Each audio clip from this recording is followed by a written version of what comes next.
Mesdames, Messieurs, bonjour, bon appétit et merci de nous suivre dans cette édition de la mi-journée.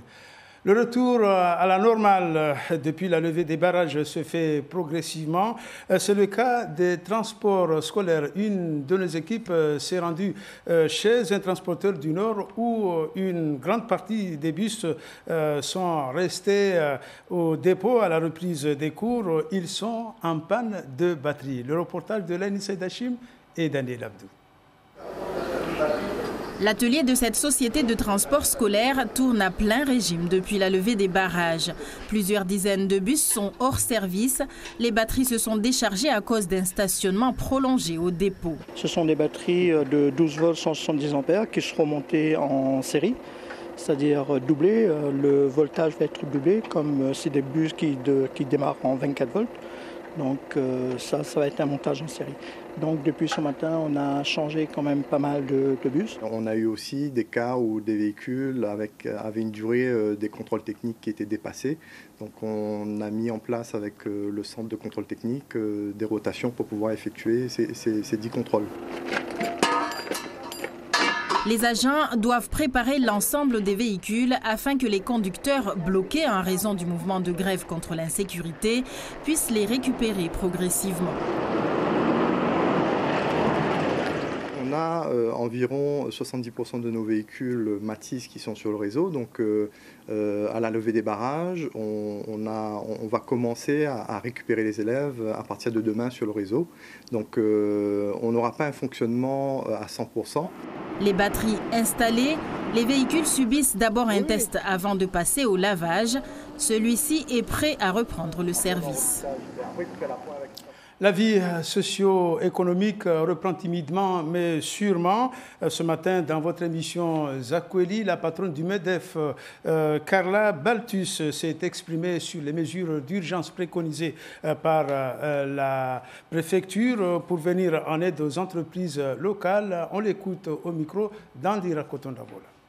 Les banques envoient des impayés dans les comptes passés. Donc effectivement, nous avons demandé de la trésorerie. Donc pour cela, nous avons demandé le paiement des factures impayées par les collectivités. Quand on dit les collectivités, ce sont les mairies, ce sont les syndicats mixtes, c'est aussi l'État. Donc nous avons demandé à l'État, à la rigueur, c'est même plus à nous de faire l'exercice de savoir comment mandater, pas mandater, payer, pas payer. Nous avons demandé à l'État d'avancer tout cet argent-là, et sans intérêt bien entendu. Et puis après, l'État fera les comptes avec les collectivités. C'est même plus à nous de servir de banque. Et puis on attend aussi nos intérêts moratoires que l'on n'a presque jamais. Et on a besoin de trésorerie. Dans la trésorerie, on a des dispositifs qui ont été proposés par... comme les taux après zéro, oui, on en aura besoin, mais il faudra accélérer les dispositifs, il faudra mettre ça vraiment vite fait en place, parce que si on attend ne serait-ce que 3 semaines ou 1 mois pour les mettre en place, ça ne servira à rien. J'ai envie de dire ça ne servira à rien, parce que ce sont des dispositifs que l'on demande pour sauver les entreprises qui déjà étaient très fragiles et qui maintenant sont moribondes, voire certaines sont sur le point de fermer. Et puis nous avons aussi demandé, dans notre plateforme patronale, nous avons aussi demandé des aides exceptionnelles, parce qu'il y a 13 000 entreprises à Mayotte. 90-95% de ces entreprises sont constituées d'artisans, de personnes qui sont toutes seules dans leur entreprise, et ces personnes-là n'ont pas travaillé. L'affaire a été révélée par nos confrères du journal de La Réunion. La Chambre régionale des comptes a épinglé le conseil départemental de Mayotte sur la mauvaise gestion de ses ressources. Déjà en 2016, le département avait été écorné par la CRC. Plus de précisions avec Anastasia Laguera et Youssouf Ahmed Matar. Le rapport fait froid dans le dos. Publié le 6 avril dernier, le document énumère sur une 40aine de pages les abus au conseil départemental de Mayotte sur la période de 2012 à 2017. C'est avant tout la gestion des ressources humaines qui est pointée du doigt sous la présidence d'Ibrahim Ramadani, mais aussi de son prédécesseur Daniel Zaïdani. En 2017, les charges du personnel s'élevaient à 127 millions d'euros, soit un tiers des dépenses du département. Un département qui ne compte pas moins de 2600 200 agents. En 4 ans, 700 auraient été titularisés. C'est un véritable système de copinage qui a été dévoilé au grand jour. Directeur nommé sans qualification, absentéisme, ordre de mission bidouillé ou encore voyage coûteux car exclusivement en classe affaires. Dans ce rapport, le département perd toute crédibilité. On y apprend aussi qu'une trentaine de personnes travailleraient pour le cabinet du président alors que la loi en préconise 5. 62 hommes pour gérer le parc de véhicules, une masse salariale énorme alors que la population cherche encore les évolutions. En clair, le département vivrait au-dessus de ses moyens. Le rapport a été bouclé en décembre 2017. Étrange timing pour la publication. Une chose est sûre, ces révélations ne risquent pas d'arranger les affaires du territoire déjà plongées dans une crise sociale et économique. Les paroles ont été suivies des faits. Aussitôt, la création du comité de sécurité pour lutter contre la violence et la délinquance. Les associations de Kawéni déploient de nombreux bénévoles sur le terrain. En témoignent ces jeunes en gilet fluo jaune et orange qui sillonnent les différents coins de la localité de jour comme de nuit pour rassurer la population. Voyez ce reportage de René Lataste et Alda Adidi. Jaquettes orange et jaune fluo, depuis une semaine, impossible de ne pas les voir. Ils sont des dizaines sur tous les axes et les points stratégiques du quartier de Kawéni. Ce sont les bénévoles du collectif contre la délinquance. Plus de 250 citoyens volontaires sur le terrain. On sait qu'il y a des jeunes qui se positionnent ici et qui attendent que les voitures ralentissent pour voler les téléphones. Nous, on est là pour les arrêter et les renvoyer à la BAC. La zone, ils la connaissent comme leur poche, ils sont tous du quartier. Ils connaissent le terrain, ils se déplacent et se regroupent très vite en cas de problème.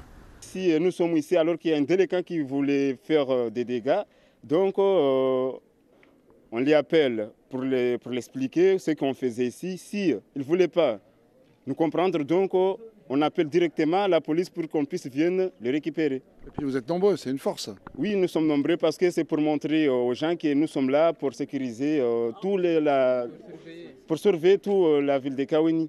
Alors, il y a deux aspects positifs. Le premier aspect qui est peut-être un petit peu moins palpable, c'est le sentiment d'insécurité, puisqu'on a quand même des gens qui sont bien organisés, qui sont bien identifiés et qui sont identifiés par la population comme étant là pour la sécurité. Donc déjà, à ce titre, on a quand même des gens qui nous ont dit qu'effectivement, le secteur leur paraissait plus calme et plus sécurisé. Et puis de manière plus concrète, effectivement, on constate qu'il y a beaucoup moins d'agressions, on a une inflexion des chiffres. Cette présence importante sur le terrain a un autre effet. La peur a changé de camp. L'union et la détermination font la force du mouvement. Aujourd'hui, en fait, on peut compter comme force notre volonté. Ce n'est pas une action de 10 ou de 20 personnes, mais c'est plus de 250 personnes qui se sont mobilisées justement pour cette action. Maintenant, tout le monde sait qu'il n'y a plus à avoir peur. Il n'y a plus de petits ou de jeunes qui peuvent faire une loi dans un quartier, puisqu'effectivement, on vit tous dans le même quartier et on se connaît tous, on n'a pas à se batailler. La question essentielle désormais est d'inscrire cette mobilisation de bénévoles dans la durée. Des discussions sont en cours avec l'État et avec d'autres acteurs de la société à Mayotte pour que cette volonté, née de la crise contre l'insécurité, ne fléchisse pas. À La Réunion, les parents d'élèves d'une école à Saint-Pierre se sont manifestés pour dénoncer les conditions d'hygiène inacceptables dans l'établissement. Plus d'explications avec nos confrères de la première La Réunion avec la voix de Laurent Pirotte. Le quartier de la ligne Paradis bloqué, l'école élémentaire Eugène Daillot cadenassée, professeurs et parents d'élèves se mobilisent et expriment leur ras-le-bol. Tous dénoncent des conditions d'hygiène déplorables. Les classes sont sales, les toilettes sont sales, la cour est sale, on trouve plusieurs déchets dans la cour et les enfants mangent avec des couverts en plastique. Des classes pas entretenues, une cour pas assez surveillée et des toilettes dans un état désastreux. Exemple, ces toilettes handicapées laissées à l'abandon. On se bataille au niveau de la mairie pour avoir ne serait-ce qu'une clé pour avoir accès aux toilettes. Voilà, parce qu'il y a des toilettes pour les marmailles en mobilité réduite. Et même la directrice, on n'a pas les clés. On n'arrive pas à obtenir les clés pour Chad. Parents et professeurs exigent plus d'agents d'entretien et d'ATSEM, des contrats récemment non remplacés. On est responsable, mais comme je vous dis, pour faire face à cette problématique, on a mobilisé hier 2 personnels qu'on a redéployés de d'autres services. Aujourd'hui, il est prévu encore 2. Avant de faire cette réunion de cet après-midi, on essaiera de trouver des solutions pérennes. Ce soir et demain, les manifestants analyseront les réponses de la mairie. Si celles-ci ne conviennent pas, l'école élémentaire Eugène Daillot ainsi que le quartier de la ligne Paradis seront à nouveau bloqués jeudi. À suivre dans un court instant votre émission Place Publique. Siti Daroussi donne la parole aux petits artisans, notamment du BTP. Ils témoignent de leur situation difficile à la suite de ce grand mouvement social. C'est la fin de cette édition. Merci de nous avoir suivis. Passez un excellent après-midi sur la première.